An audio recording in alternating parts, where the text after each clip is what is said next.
religious subjects are important, all political subjects are important, because all of them need to be reappraised in the light of reality, because we have not faced reality, because we as a people live in a world of fantasy. And once we face reality and use religions properly, and once we understand how they are used by other people, and once we separate, not so much as separate spirituality from religions, and understand that out of our spirituality came the world's religions, and that we have been naive and let people take from us the basis, the elements, make religions and come back and sell them to us. Once we understand that, and that we had a much better version of the same religions before their former creation, then once we recover from the shock, we had something better than what was sold to us, rehashed from our elements, then go back and take the great spirituality we had and move with it.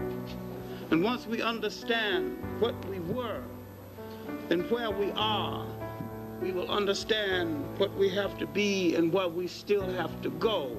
We are still thinking minority when we were never a minority. But we are letting minority people fool us into thinking minority. And we are literally being controlled by minorities who endear themselves to other minorities by demonstrating their ability to control us. And they control us by manipulating images through politics, religion, in the mass media. All right, the subject admittedly is dangerous. As religion is a delicate and dangerous subject, and it's even more delicate and dangerous when you're talking to people of African descent. Because where religion is concerned, we are a purist people. We are the true believers. We out-pope the Pope and out-Muhammad. We believe in things in its purest form, and we actually believe things are exactly what they say they're supposed to be. We have a humanity that actually makes us believe that people believe in democracy, and the inventors of it don't believe in it. And we had democracy before they think they invented it. And when they invented a fake version of it and sell it to us, we accept the fake version and neglect the genuine democracy that we have been living all along. Not only democracy, but humanity. We have had a historical fascination for ideas that come from the outside, and this has been our trap. And we have not studied those people who sell us fake trinkets, fake ideals, fake government forms, and rehash our religions that we invent in the first place. Now, all of the elements that went into the making of Judaism, Christianity, and Islam came out of Africa. And you have to distinguish between the elements in the formal organization of the religions themselves. The religions began to decline when outsiders, foreigners, took over those elements, organized them for their own political purpose, gave them a name, and began to project them to the world for their political purpose. Then the outsider created a religion, but he forgot the African substance, and the African substance was spirituality.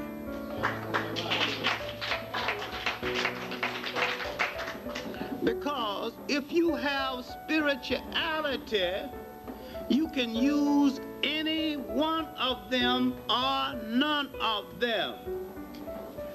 Because the African spirituality encompassed the essence of all of them. The white man has religion, but he has no spirituality.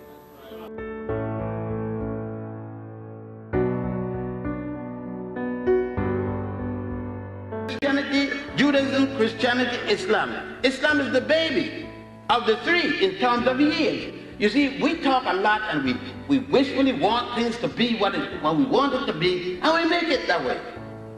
Because we seem to forget that Muhammad, M-O-H-A-M-E-T, not M-A-D, no M-E-D. Muhammad ibn Abdullah, the grandson of an Ethiopian woman,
member of the Chorus people, a tribe as some people prefer to say, it was not until 622 of the Christian calendar, Christian year, that he challenged the religion in Mecca.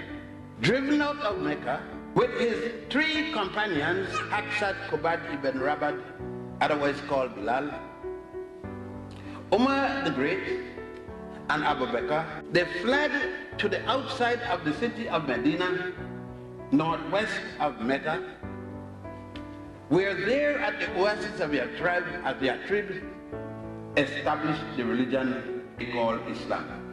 Then you must study and understand the difference between Islam and Arabism, something which is difficult for black people to understand.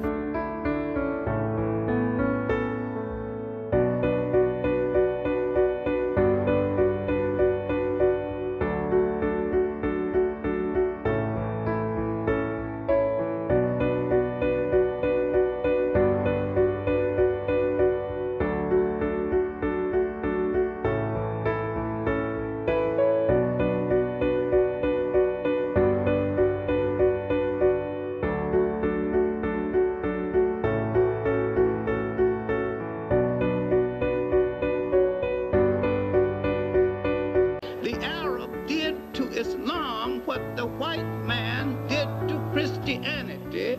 He subtracted the spirituality and made it a political instrument for his opportunism. But when it came over to the African accepted the spiritual aspect of it and forgot that to the Arab it was then and still is a political game, and that the spiritual aspect left him very early, and that he was then and is now playing a game, and that the spiritual aspect never touched him. Because if you see that it was the African who used this religion spiritually, and it was the Arab who used it politically. It is the African who still uses it spiritually, and it is the Arab who still uses it politically. If you look at the present-day Sudan, where the Arab have declared war on African cultures, and he not only while he's declared war on African cultures, he's eating bacon, drinking scotch, and patronizing European whores. He is as holy as a dog, and yet you can go to Egypt and order scotch, bacon, or anything you want from the West, including a Western woman, and you can go to an African country that is Muslim, and if you order scotch, you might be put in jail. I am saying that Senegal, a Muslim African country, is more Muslim in its practice of the faith than Saudi Arabia. And you have African countries, because Africans in general believe in the spirituality of the religion, and while the Arabs practice the political aspect of the religion, devoid of spirituality. And it is the African side of Islam that has used it for spirituality. It was the African side of Islam, and the African side of Islam alone, that has used it as a rallying cry for social reform and revolutionary Those of you who I did not speak about Islam, it was Hatzad Kubad ibn Rabad, otherwise called Bilal, who started the first part of the Quran. It was Muhammad ibn Abdullah himself who stated that his grandmother, his mother's mother, came from Ethiopia. It was he himself who sent to Ethiopia, to the emperor, to send him help when he was being chased out of Mecca. When in Mecca they were worshipping the goddess Alat, A-L apostrophe L-A-T, Alat, and Al-Huza, A-L apostrophe L-A-T, Alat, and Al-Huza, A-L A-H-O-U-S-A. Alat became Allah. And the most important symbol of Islam is still the Kaaba, a black stone, a meter from Ethiopia. Most of the writers of early Islam having come from Ethiopia, such as Al-Sinin, Al-Aziz, and others. But when they show the picture of Muhammad done by an Arab, they only show Bilal as a slave. They didn't even show that slave. But what kind of a slave? That his slavery was as a lawyer, because he was when he went to Mecca as ambassador for the Ethiopian government, they then held him there and enslaved him over political risk. Nothing said when they came here. That was the beginning of Islam was here with Muhammad ibn Abdullah in 622 AD, or it's also known as the year 1 of the Hijrah. The Hijrah means the year Muhammad ibn Abdullah fled Mecca with Abu Bakr, Umar the Great, Hatzad Kubad ibn Rabad, Bilal, himself, and others, the other followers. And it was 639 that they came here as conquerors with what is called the jihads, J-I-H-A-D, as holy wars. Everybody using the Africans for the foundation of their religion and concepts. But the African can't see. The African has got the illusion that there's somebody going to do something for them for nothing. The European and the Arab are similar. Their intention is to come to power and to use the religion as an instrument of power. I believe religions should be instruments of spirituality and moral uplift, and the African obviously believes the same, and that is the way it should be used. Every time you name an African revolutionary who used Islam as a rallying cry for revolutionary change against colonialism, it is the black side of Islam. Now, I can rattle off all these African revolutionists, and it nearly always became part of that same basic structure. We were robbed of our original religions so long ago, we have forgotten what those religions were. And once we go back to the original base of our religions, before Judaism, Christianity, or Islam, and when we go back to those religions were based on spirituality, and the God concept of those religions, of Judaism, Christianity, or Islam, came out of what I refer to as pre-God religions. I don't use that anymore because people don't understand what I mean about pre-God religions.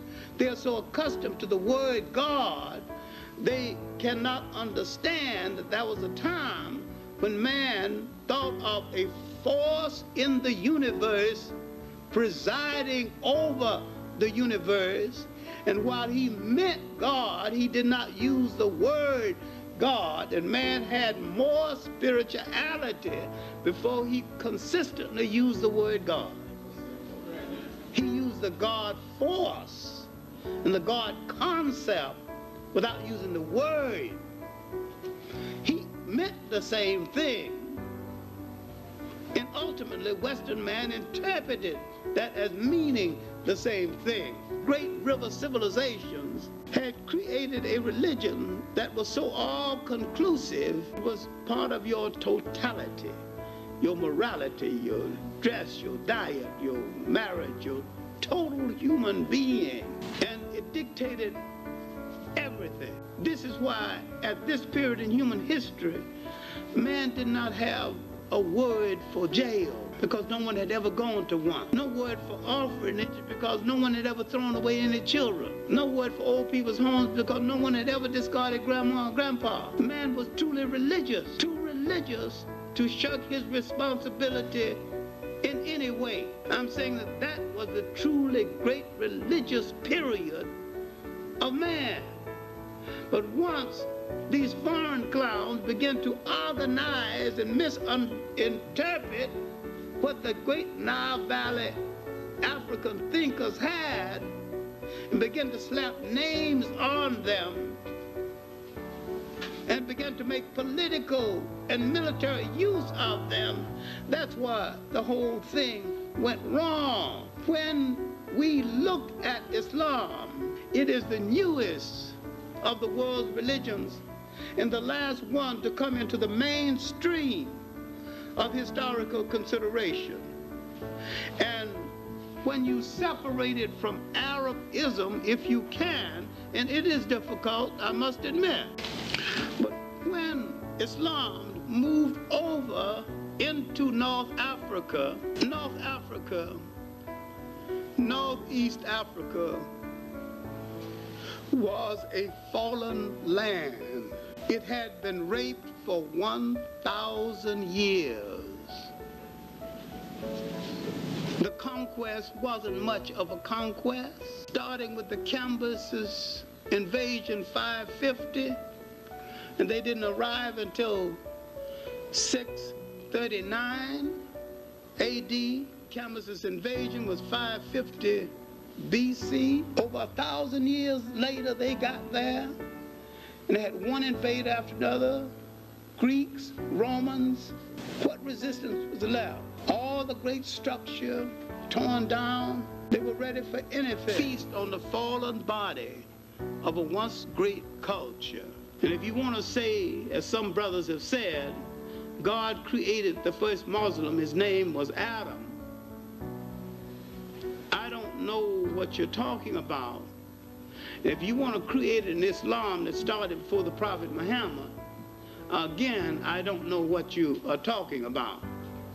But if you want to say that the elements, the sentiment, the basic social thought that went into the making of the religion existed in Africa before Christ, I can understand what you're talking about. But if you're going to say the religion existed before Christ, I don't know what you're going to talk about. I don't know what you're talking about. Then if you say that Islam is the black man's natural religion, I don't know what you're talking about. But if you say spirituality, the spirituality that went into the making of all three of these religions is the natural spiritual inheritance of the black man, I know what you're talking about. Islam came into existence around the 7th century AD. Some people never seen the Quran. This is it, in English and in Arabic.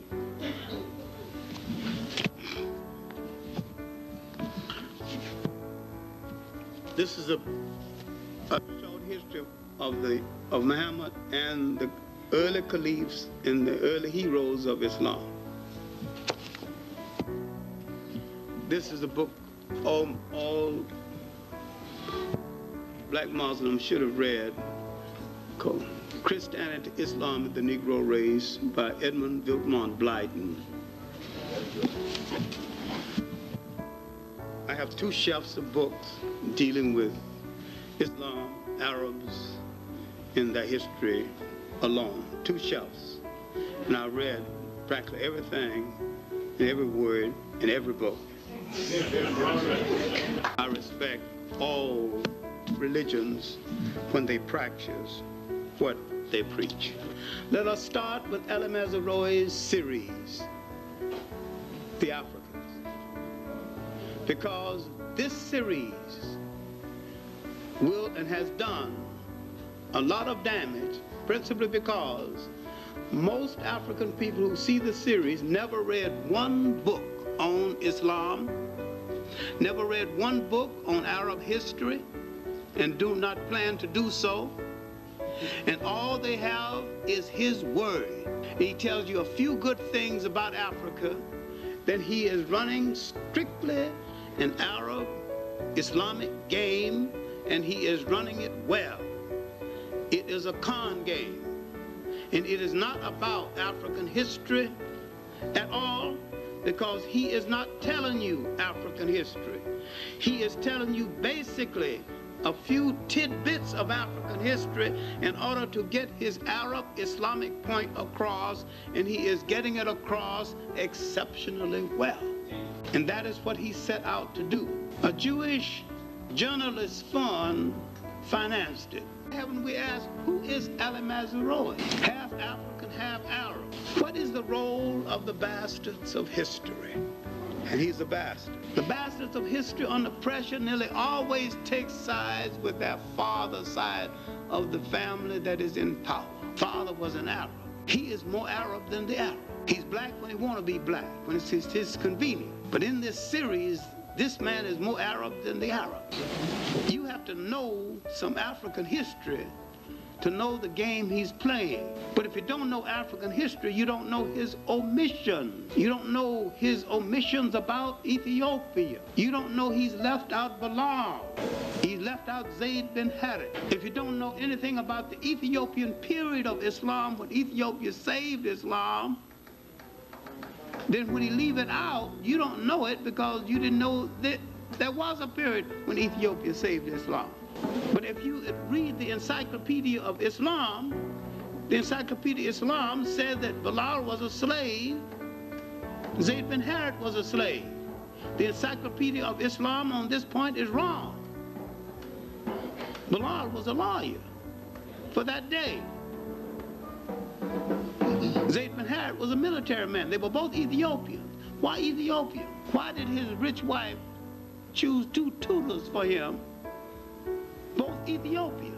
Now you got to look at Ethiopian history. Why the fascination for Ethiopia? When the Prophet was born, half of Arabia was an Ethiopian colony.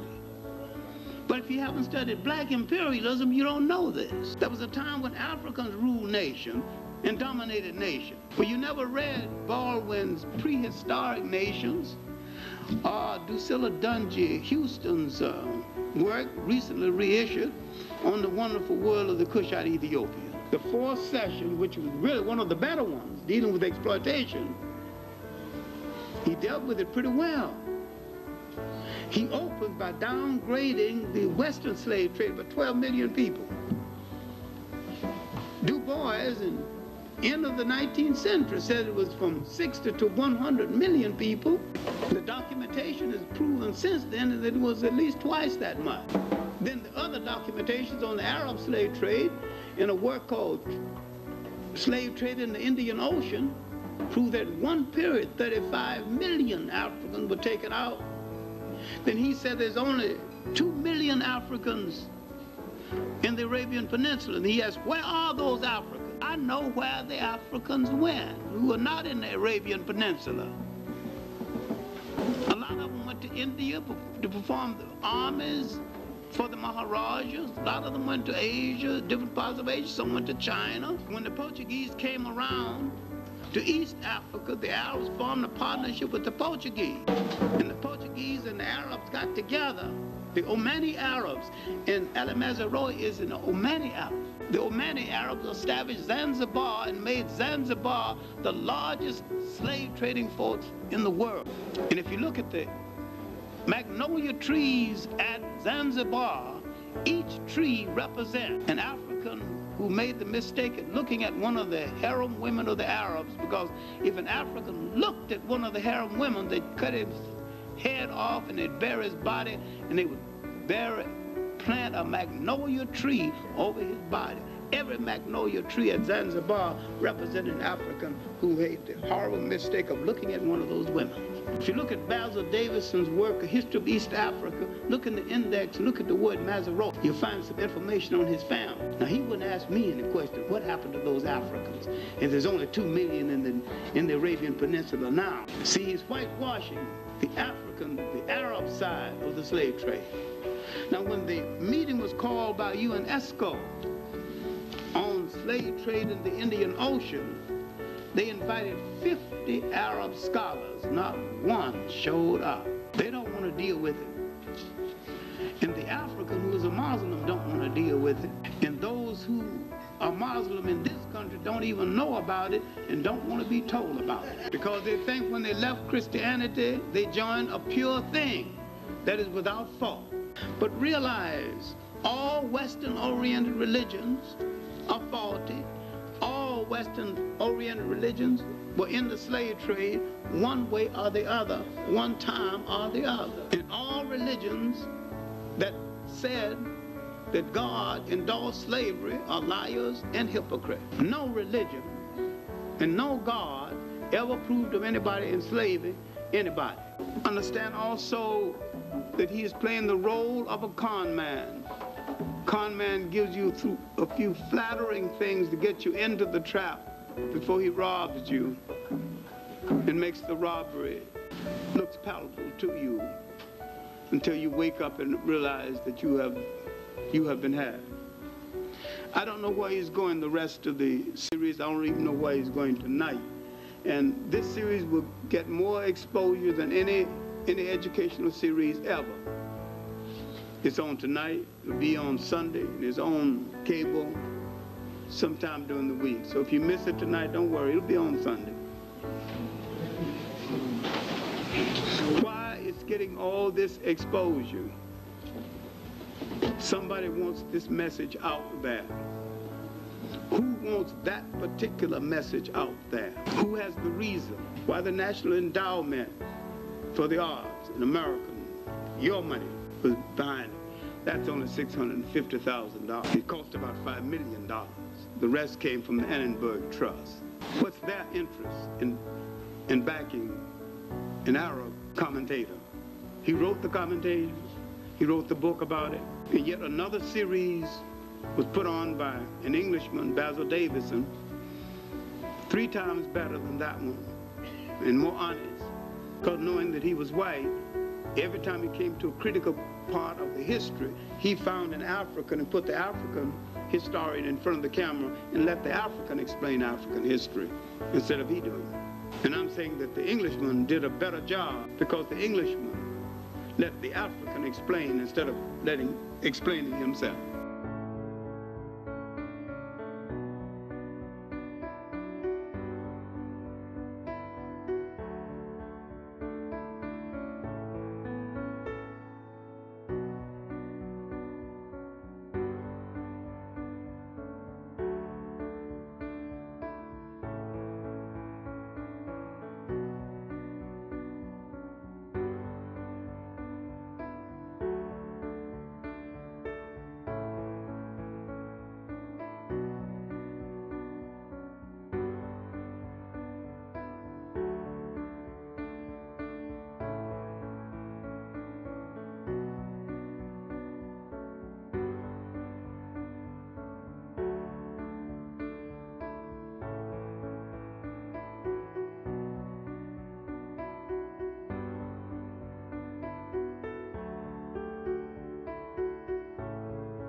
On the eve of the rise of Islam, a condition has to be created for religions to rise. What was the vacuum? How did it create? Who created it? What was the condition in Africa and Western Asia, called the Middle East, on the eve of the rise of Islam? If Islam rose in the 600s AD, what was happening in the 600s AD? The Roman Empire was falling apart. The Roman Empire had been falling apart militarily since 450 BC AD. 450 AD, a bunch of German thugs called Vandals moved down and hit the Roman Empire. Now, the Romans had propaganda out that the Roman was invincible militarily. And a lot of people believe this. It's just that the Vandals didn't read the propaganda and couldn't read anyway. They just went and hit those Romans in such a way that the Romans never recovered. And they added a word to the language: vandalism, destroy everything. They moved over to Spain and started a fight with the Visigoths, the Goths and the Visigoths. But only the people who read Roman propaganda continued to believe the nonsense. But the Romans would coach a long time. Now, they had already made a mess out of the management of Christianity, because now the fight between the Byzantines and the regular Romans continued. When the Romans, and if you understand what I'm saying right now, maybe you'll straighten out some current thing. When the Romans stopped killing Christians and became Christians, they wanted to take over the apparatus of Christianity from the Africans who were managing it while they were killing Christians. When the European takes over anything, he wants to control all of it, not a part of it. Now, if some backward people called black leftists understood this, if they help the white left into power, the white left is going to do them in. Who originated it before the first European wore a shoe or lived in a house that had a window. So I know there's nothing new about it. The Africans had it all along. So I go to the original instead of the carbon copies created in Europe. Romans became Christians. They accepted as a political apparatus, but the spirituality of it eluded them completely. The conference at Nicaea has already occurred, several conferences. That's behind a few hundred years now or more. Out of that weakness, you must separate the political Roman Empire from the Holy Roman Empire. The political Roman Empire is dead. When the political Roman Empire started to weaken, they began to have African emperors, the most colorful being Septimius Severus, one of the last being Caracalla. And Septimius Severus is noted for being, he was also the governor of England, in addition to being, after being governor, emperor of Rome, from the political Holy Roman Empire. Political Roman Empire. Now, the Holy Roman Empire has had, at this point, 3 African popes, Tertullian being a noted one. There were 3. Tertullian wouldn't be popular today because he's really one of the first to say, vanity, vanity, thy name is woman. So the holy sinner, the greatest writer the church has had is behind us now. I mean, St. Augustine. St. Augustine, really, who gave the church its literature, also African, gave it its being, has lived and practically died by now. Bishop of Hippo. He has written far more than the world knows. People know about his City of God and his Confessions. But there was so much of his writing that has not come down to us that is available in texts and in, documents. But he has lived and practically died by this point. At this point. My main point is that the African contribution to the church has been made. And Augustine looks back at what these Europeans have done to Christianity. He said it makes him laugh, especially the conference at Nicaea. These people don't understand Christianity. Now, the fight between Byzantium and Rome over the dominance of the church has literally wrecked the church. And this mismanagement and disenchantment now would cause a camel boy. Now, because you can't read, that doesn't mean you have no wisdom. Most of the people of that period couldn't read. That don't mean they're stupid. He began to talk to other camel boys. He began to rise up in his profession, and his uncle began to give him a little leadway. He was working for his uncle, in the trades, the caravan trades between Damascus and, and he finally marries a rich widow. This rich widow secures for him 2 Ethiopian tutors that the Encyclopedia Islam mistakenly called slaves. They're not slaves. And Zayd bin Harith and Bilal. Bilal is the Prophet's first convert. And Zayd bin Harith is listed as the third. I'm at a loss to find out who was the second of the African converts. All right. Oh, now this is the condition. The corruption of Christianity has reached a point for failing to find reform, to get reform. He began to send letters to the different heads of state, asking them to accept the new faith. Some of them laugh at it. Some of them tear up the letter. The Emperor of China takes it seriously. He didn't say, oh, so what's the big deal? he erects some houses. All right. One more religion don't mean nothing to him. Bilal accompanies the Prophet on his various mission. He is looking for someone to call the faithful to prayer. Bilal becomes the first of the Muslim to call the faithful to prayer. And he has looked among the people of Arabia. He don't want to use bells or, you know. Then he comes home one evening. Bilal is his steward and his mace carrier and general all-around man. And he tells Bilal his problems.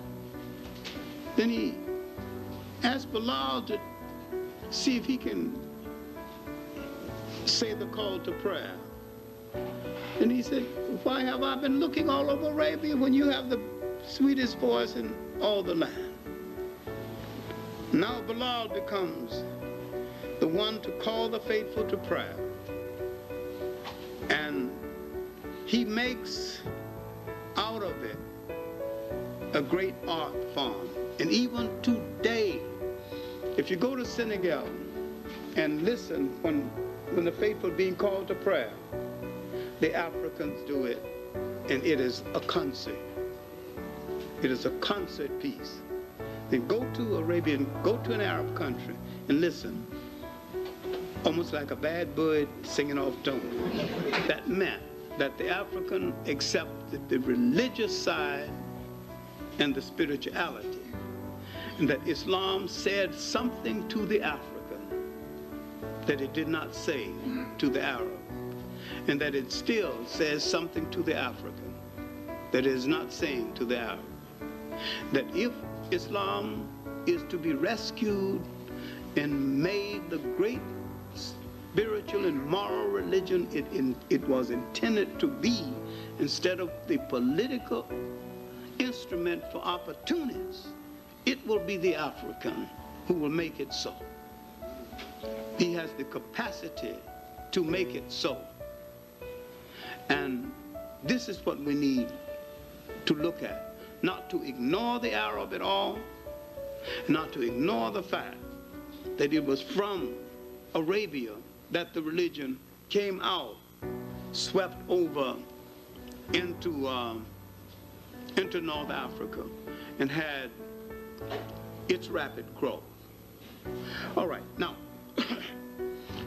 after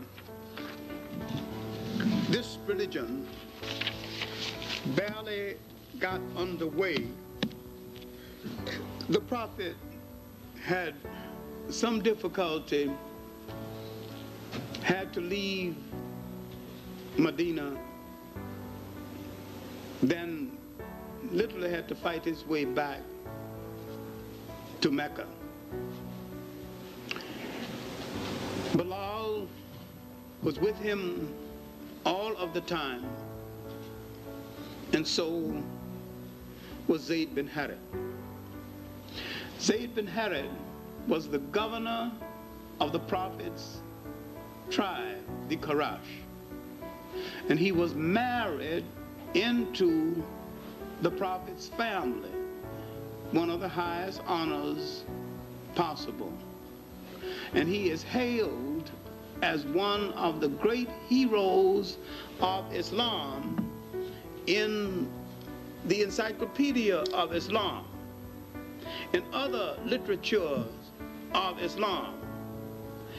The literature of Islam writes about the great blacks, but they don't tell you they were black. Arabia and the presence of so many Africans at the time. The number of African neglected heroes in Islam, and bring them back to fore, bring them back into world consideration, and understand that Islam came into being so fast. It is literally a religion made from a composite religion, and the least original of the world's religions. It had to take something from Christianity, something from Judaism, something from Zoroastrianism. That is nothing that one needs to apologize for. And yet, it came into being at a time. It served a great purpose, and turned to many places for haven and for shelter.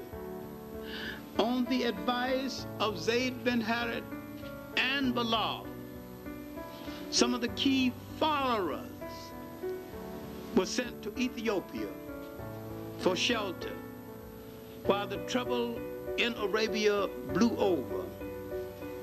The prophet said, "Go to Ethiopia, go to that land of righteousness where no one is wrong." This is the kind of reputation Ethiopia had among Muslims. At the time, it had been a Christian nation for over 300 years. Other people against the move went ahead and told the Ethiopians that these people were thieves. And when the Ethiopian king received them, he said that your message is not much different from the Christian message. And he received them and sheltered them until the difficulty blew over, and they went back and strengthened and got the faith well underway. Now, Bilal stayed with the prophet the rest of his life, and when the prophet was dying, he literally appointed Bilal as the next caliph, and he refused it. Now look what would have happened to the faith had Bilal became the next caliph after the prophet. It would have been a different religion altogether. But he refused the honor,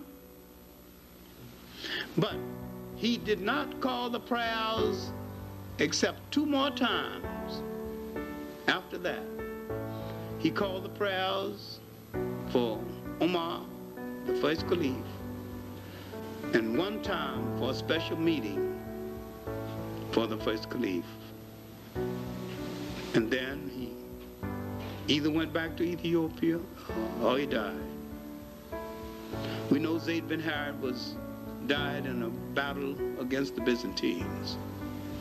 But these 2 Ethiopians had helped to lay the foundation and the strength for Islam. Islam now was ready to move out of Arabia over into North Africa, to move into the vacuum left by the confusion of the Romans and the mismanagement of Christianity. North Africa was in such a sad state that the people were ready to welcome almost anything with the wreckage left by the Romans. So there was very little resistance. In a little while, the Muslim armies had swept across most of northern Africa, a little resistance from the Berbers. These are relatives of the Arabs who had arrived much earlier. And this resistance didn't last too long. When this resistance died down, Islam swept into the Western Sudan and began to convert Africans. Now, Islam swept into the Western Sudan. Understand me now, if you can visualize a map of Africa. They went down into West Africa, not the coast, but inland away from the coast. That is called the Western Sudan, skirting the coast. And they converted a group of Africans. And these Africans became purists. So much purists that these Africans, after 50 years or so, came back into Morocco and told those who converted them, you are not properly observing the faith. I'm purer than you are. Now, you have to understand this, because the Western Sudan and Western Africa were converted by Islamized blacks. East Africa was converted by Arabs. Islamized blacks knew what part of African culture to leave intact. In spite of Islam, you can see the difference to this day. And East Africa, converted by the Arabs, who had no respect for African culture then or now, they destroyed a lot of African culture. They married African women, and after 50 years, they had produced enough black-looking Arabs, and ultimately they would use them to go inland where the Arabs were not permitted to go and start the East African slave trade, 600 years before the European slave trade. And the Arab is the only branch of Islam to use Islam as an aspect of slavery. Now, the Africans who converted those in Western Sudan left the matrilineal system intact, meaning the lineage coming down through the female remained intact in Western Africa, while in Eastern Africa, the Arab installed the patrilineal system, meaning the inheritance comes through the oldest son and the lineage come down through the male side of the family. It has wrecked the culture to this very day. It has confused the culture to this very day. Now, when they arrived in Egypt, they arrived at a culture that had been raped by foreigners for 1,000 years. The Arab traditionally has no respect for non-Arabic culture, and practically none for African culture in other parts of Africa. And the basic difference between Arabs spreading Islam and Africans spreading Islam. African Islam is basically different from Arab Islam. Arab Islam is a form of Arab supremacy, just like white Christianity is a form of white condescension. And if you go to Mecca and see the discrimination against colors, different colors, you will find that out, is that even in Mecca, there is color discrimination. And they'll look you straight in the eye and deny the whole thing. They're in Egypt. But out of the Western Sudan would come a great general, Tarak Ben Zad, or Jabral Tarak.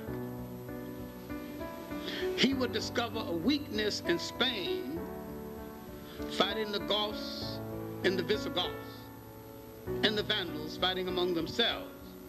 The dissident element in Spain would do something white people rarely ever do. They would sneak across into Africa and tell the Africans how weak the whites are. and said they are so weak, if you want to conquer them, it's an easy thing to do. Jabral would send a testing army, about 10,000, just to test their lines. You find it is easy. Then later, he would send 60,000. He'd take Spain. Now this is purely an African conquest. You are not dealing with the Arab conquest of Spain at first, because the Arabs were not there at first. The initial conquest of Spain was African, not Arab. That army came from the Senegamia, now Senegal, and parts of what is now Mauritania. When they moved over and conquered Spain, Madame Bourguiba has written a book on it that bears the name Tariq bin Zayed. The Rock of Gibraltar is named after him. It's the hill or the mountain of Tariq. Gibraltar is a corruption of his name, Jabral. And she describes the army going into Spain. She says the army was black as ink. The general was blacker still. Meaning the general was the only one riding a white horse. So his blackness against that whiteness looked blacker than the rest of them. But the horse was better dressed than the kings of Europe, with silk and brocade. And the women taking off garments and throwing him in front of his horse, waving. Let me lead the foot. Militarily, the Africans took over Spain, and militarily, the Africans held Spain until 1240. While the Arabs did come in, but the military hold on Spain was Africa. Now let's look at the Africans and the Arabs, that combination called Moors in Spain. What did they do? What did the Africans give to Islam?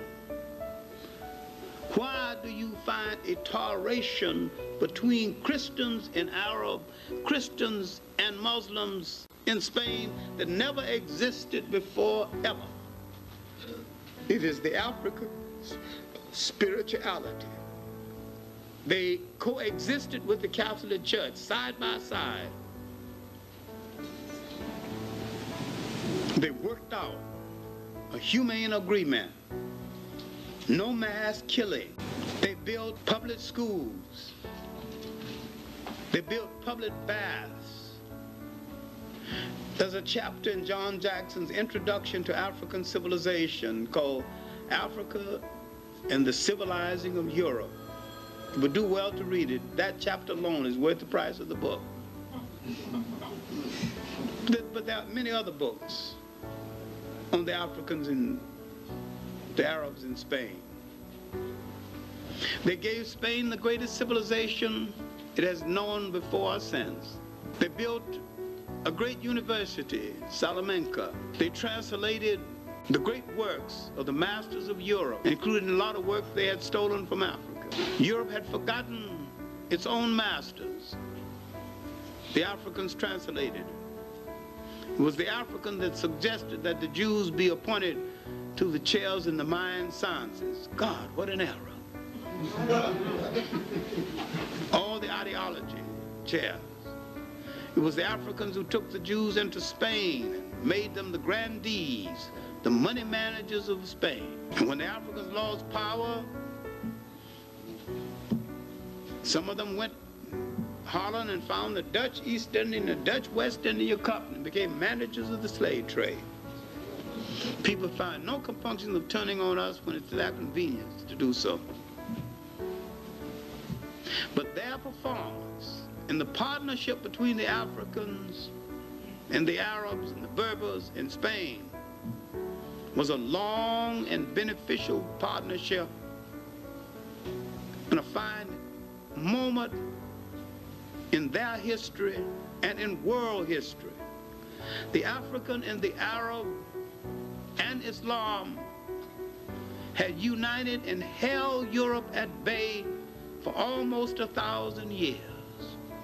And when that partnership went bad, both of them were in trouble. By 1450, the Africans and the Arabs began to argue among themselves over nonsense at first. 1240, the Portuguese had broken away from the Africans, but Spain was still under their domination. Then half of Spain, by 1455, had broken away the Castilian part. And now they had colonial aspirations of their own. And they went to the Pope to discuss the matter. He was the leading authority of the world where Europe is concerned. Now they wanted a piece of the world. They wanted to start dividing up the world among themselves. And the Pope told them, you are both authorized to reduce to servitude all infidel people. In other words, you need not feel guilty about the slave trade that had already started along the coast of West Africa. The fact that there were great independent states inside of Africa is something I'll talk about later on. Islam had swept down into the Western Sudan. A lot of people say the great states of Ghana, Mali, and Songhai were Muslim states. Ghana was never a Muslim state. In fact, Ghana was destroyed by Muslims. By Abu Bakr of the Susus, when he pulled his army out of Ghana to help his co-religionists in Spain, spread of Islam into the Western Sudan had brought a language, a sense of accounting, and a religion that had a fascination for the African. But now the argument between the Africans and the Arabs, spoiling the performance they had, that almost 1,000-year performance that had been good not only for them but good for mankind. They had given North Africa some stability, and they had given the Western Sudan some stability. It came 1492, and the least significant event would be the so-called discovery of the New World. The greatest event in the history of that period would be really the Africans and the Arabs, collectively called Moors, would lose their hold on Spain and be pushed out. Be pushed out of Spain, and they would lose the Mediterranean. They had blocked Europe in the Mediterranean. They had forced Europe out of the Mediterranean, and they had forced Europe into the Middle Ages. Now Europe had discovered longitude and latitude. It had come out of its box.